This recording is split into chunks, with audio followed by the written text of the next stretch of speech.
Assalamualaikum warahmatullahi wabarakatuh. Salam sejahtera untuk kita semua. Saya Sri Endang Lestari dengan NIM 2539011044 akan mempresentasikan hasil kerja saya yang berjudul Melawan Bullying atau Perundungan di Sekolah, Menyuarakan Kemanusiaan dalam Bingkai Filsafat Pendidikan Modern. Sebelum kita melangkah lebih jauh, saya ingin mengajak kita semua untuk merenungkan sebuah pernyataan. Kita ketahui bahwa pendidikan modern yang sejati bukan diukur dari seberapa canggih alatnya, melainkan dari seberapa manusiawi cara kita memperlakukan manusia. Di tengah derasnya arus kemajuan abad ke-21, fenomena kekerasan dan perundungan atau bullying masih menjadi bayang-bayang gelap di balik jargon pendidikan merdeka. Sebenarnya apa sih perundungan? Mari kita membahas lebih lanjut terkait apa sebenarnya perundungan itu. Perundungan adalah sebuah tindakan agresif yang dilakukan secara sengaja, berulang, dan melibatkan ketidakseimbangan kekuatan antara pelaku dan korban. Adapun jenis-jenis perundungan, yaitu perundungan fisik, perundungan berupa verbal, sosial, dan juga cyberbullying. Bullying sendiri merupakan bentuk kekerasan sistematis yang mencerminkan krisis nilai kemanusiaan. Lantas, seberapa besar sebenarnya kasus perundungan itu terjadi di negara kita maupun di seluruh dunia? Menurut laporan KPAI tahun 2024, ada sebanyak 2.057 pengaduan pelanggaran hak anak, 240 kasus kekerasan fisik atau psikis, dan 41 kasus cyberbullying. Sedangkan menurut UNESCO, 1 dari 3 siswa di dunia mengalami bullying tiap bulannya. Sekarang, pertanyaan filosofis yang muncul dari kasus tersebut adalah mengapa pendidikan modern yang saat ini kita sudah berada di fase pendidikan modern masih gagal mencegah kasus bullying. Mari kita lihat seberapa besar dampak dari perundungan atau bullying ini. Perundungan merupakan masalah serius dengan dampak yang luas. Secara global, 1 dari 3 anak menjadi korban. Sementara di Indonesia sendiri, 50% siswa mengalami perundungan. Menurut studi tahun 2023 yang dilakukan oleh Wang et al., terdapat 95.545 siswa di Cina menunjukkan korban bullying beresiko tinggi mengalami depresi, kecemasan, dan juga PTSD. Cyberbullying sendiri meningkat sebanyak 70% dalam dekade terakhir yang menyebabkan 65% korban mengalami penurunan kepercayaan diri dan juga gangguan psikologis. Dampak perundungan sendiri yang terjadi pada anak bisa dibedakan menjadi 2, yaitu dampak jangka panjang dan juga dampak jangka pendeknya. Yang pertama, untuk dampak jangka pendeknya, dapat menyebabkan rasa takut, rasa cemas, maupun menurunnya percaya diri pada anak tersebut. Sedangkan dampak bullying secara jangka panjang dapat menyebabkan trauma, gangguan emosional, dan juga depresi. Hal ini tentunya menjadi masalah serius yang harus diperhatikan dan dicegah bersama. Sebenarnya apa sih yang menyebabkan perundungan? Mengapa anak bisa menjadi pelaku atau korban perundungan? Ada beberapa faktor yang menjadi penyebab terjadinya perundungan. Yang pertama ada faktor lingkungan, keluarga, dan juga media sosial. Dan yang kedua, bagaimana kurangnya pendidikan tentang empati. Kita ketahui bersama bahwasanya lingkungan sekitar maupun keluarga menjadi pondasi utama bagaimana seorang anak melihat, mendengar, dan mencontoh apa yang ada di sekelilingnya. Media sosial juga bisa menjadi momok yang menakutkan apabila kita sebagai orang tua tidak bisa membatasi apa yang bisa dilihat, apa yang tidak bisa dilihat oleh siswa. Sehingga ketika anak bebas berselancar di media sosial, mereka tidak bisa menyaring mana yang perlu dicontoh dan mana yang tidak perlu dicontoh. Sekarang mari kita lihat dari kacamata filsafat pendidikan modern terkait kasus perundungan atau bullying ini. Menurut salah satu teori filsafat pendidikan modern yang dikemukakan oleh John Dewey, yang mengatakan bahwa sekolah seharusnya sebagai miniatur masyarakat demokratis. Artinya, masyarakat demokratis artinya pendidikan sejatinya adalah untuk membentuk manusia berpikir kritis, berempati, serta menghargai sesama. Sedangkan menurut teori humanisme, setiap individu itu memiliki martabat yang setara. Dan menurut Paulo Freire, bahwa bullying atau perundungan itu mencerminkan penindasan struktural. Gurulah yang seharusnya sebagai pembebas kesadaran. Oleh karenanya, kasus perundungan atau bullying ini tentu tidak sesuai jika dilihat dari kacamata filsafat pendidikan modern. Selanjutnya, mari kita melihat bagaimana kacamata filsafat pendidikan modern lebih lanjut menurut Paulo Freire. Kita ketahui sendiri bahwasannya Paulo Freire pada tahun 1921 sampai 1997 adalah salah satu tokoh paling berpengaruh dalam filsafat pendidikan modern, terutama melalui karyanya yang berjudul Pedagogy of the Oppressed, yaitu pendidikan kaum tertindas. Filsafat pendidikan Freire ini berakar pada humanisme kritis dan pendidikan pembebasan atau kritikal pedagogi, di mana pada pokok-pokok pikiran Freire yang dikemukakan oleh Paulo Freire pada saat itu yaitu yang pertama bahwa pendidikan sebagai praktik pembebasan atau disebut education as the practice of freedom. Yang kedua adalah kesadaran kritis atau critical consciousness. Dan yang ketiga adalah dialog dan humanisasi. Dari teori filsafat pendidikan modern tersebut, kita akan mengaitkannya dengan kasus bullying yang terjadi di sekolah ataupun di dunia pendidikan yang saat ini kita ketahui bersama sudah marak terjadi. Fenomena bullying sendiri yang terjadi di sekolah adalah bentuk penindasan atau oppression dalam skala mikro atau skala yang kecil. Jika kita lihat dari perspektif Freire, bullying ini merupakan suatu tindak penindasan yang bukan hanya masalah perilaku individu, tetapi juga cermin dari struktur pendidikan dan budaya sekolah yang tidak humanis. Artinya, pendidikan di sekolah belum sepenuhnya mengacu pada kemanusiaan atau memanusiakan manusia. Artinya ada yang salah dari konsep pendidikan di sekolah. Yang pertama, mari kita bahas bagaimana bullying termasuk sebagai bentuk dehumanisasi. Dalam kasus bullying, pelaku meniadakan kemanusiaan korban, menjadikan korban sebagai objek penghinaan, kekerasan, dan juga eksklusi sosial. Freire menyebut proses ini sebagai dehumanisasi, yaitu ketika seseorang kehilangan rasa hormat terhadap sesama manusia.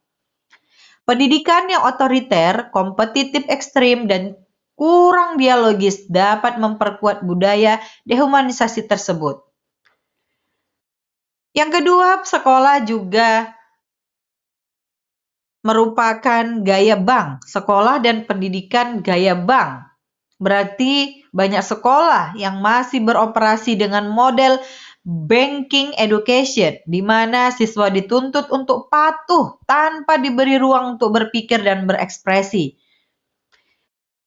Dalam sistem pendidikan ini, hierarki kekuasaan antara guru dan murid atau antara murid sendiri bisa menumbuhkan ketimpangan relasi sosial lahan yang subur bagi munculnya kasus bullying. Tentunya ini sangat bertentangan dengan teori filsafat pendidikan modern. Oleh karenanya, ini tentunya harus menjadi perhatian khusus kita bagaimana siswa di sekolah seharusnya mendapatkan pengalaman dan tempat terbaiknya, bukan malah sebaliknya mendapatkan penindasan dan perundungan. Sebenarnya bagaimana sih solusi terhadap kasus bullying ini? Prerian memberikan beberapa solusi terhadap kasus bullying, yaitu harus memberikan pendidikan humanis dan dialogis. Yang pertama, solusinya adalah dialog transformatif. Ya, seharusnya guru dan siswa bisa berdiskusi tentang pengalaman kekerasan, empati, dan juga penghormatan terhadap perbedaan. Bullying juga harus dipahami sebagai masalah sosial, bukan sekedar moral individu saja. Solusi yang kedua yaitu menciptakan pendidikan yang humanis.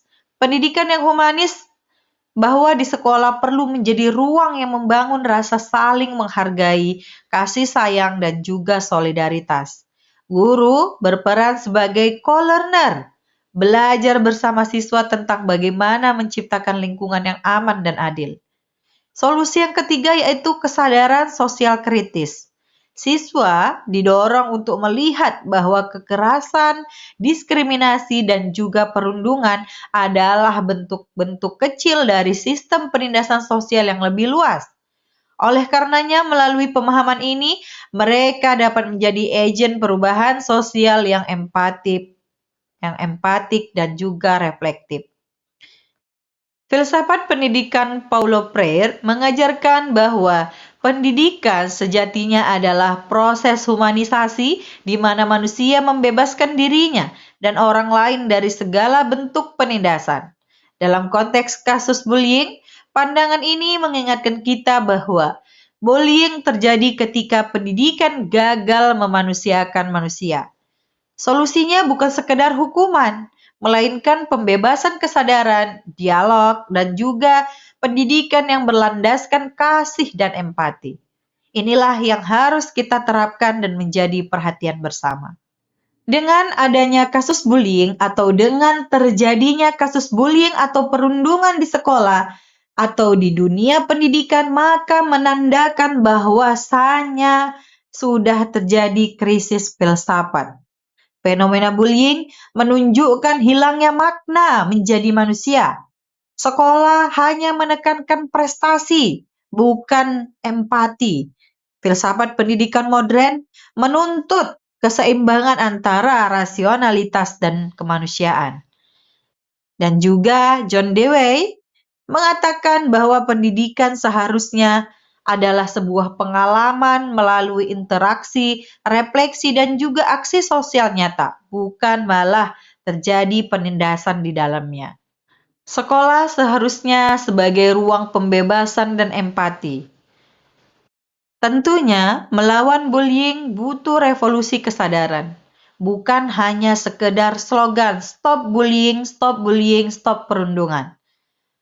Pendidikan seharusnya berbasis dialog dan kasih. Artinya antara guru dan siswa, siswa dan siswa saling berkasih sayang, saling berempati, dan saling berkomunikasi, berdialog, mendengarkan pendapat satu dan lainnya. Guru sebagai penuntun makna yang seharusnya belajar untuk tumbuh bersama dengan siswa. Pendidikan sejati adalah tindakan cinta karena ia membebaskan, bukan menindas. Begitulah pendidikan sejati menurut Paulo Freire. Oleh karenanya, itulah pentingnya menciptakan bagaimana lingkungan yang aman. Lingkungan yang aman dan positif sangat penting bagi perkembangan anak. Rasa aman tidak hanya mendukung pembelajaran, tetapi juga memperkuat hubungan sosial dan emosional mereka.